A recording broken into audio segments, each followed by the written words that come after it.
بسم اللہ الرحمن الرحیم۔ پھلوں اور سبزیوں کو زیادہ دیر تک تازہ رکھنے کے لیے اخبار میں اچھی طرح لپیٹ کر فریج میں رکھیں۔ اس سے پھل اور سبزیاں تازہ رہیں گے۔ سخت گوشت ہو تو پریشانی کا سبب بنتا ہے کیونکہ وہ جلدی نہیں گلتا۔ سخت گوشت کو گلانے کے لیے تھوڑا سا گڑ ڈال دیں۔ لہسن کو آسانی سے چھیلنے کے لیے تقریباً 1 گھنٹے کے لیے پانی میں بھگو دیں۔ لہسن آسانی سے چھیلا جائے گا۔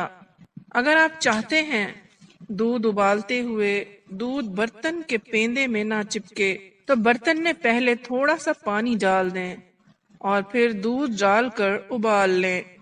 اس کے علاوہ دودھ ابالنے کے لیے ایسا برتن استعمال کریں جس کا پیندہ موٹا ہو۔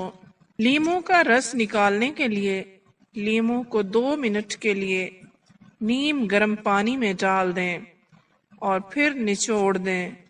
اس طرح لیموں کا زیادہ رس نکلے گا۔ سالن میں نمک کم کرنے کے لیے سالن میں آٹے کے چھوٹے چھوٹے پیڑے بنا کر ڈال دیں اور تھوڑی دیر بعد نکال لیں۔ سالن میں نمک کم ہو جائے گا۔ سالن میں مرچیں کم کرنے کے لیے سالن میں تھوڑا سا لیموں نچوڑ دیں یا دہی ڈال دیں۔ مرچیں کم ہو جائیں گی۔ روٹی کو نرم بنانے کے لیے آٹے کو نیم گرم پانی یعنی ہلکے گرم پانی سے گوندھیں۔ اس سے روٹی نرم بنے گی۔ پیاز کاٹنے کے بعد ہاتھوں سے پیاز کی بدبو آنے لگتی ہے۔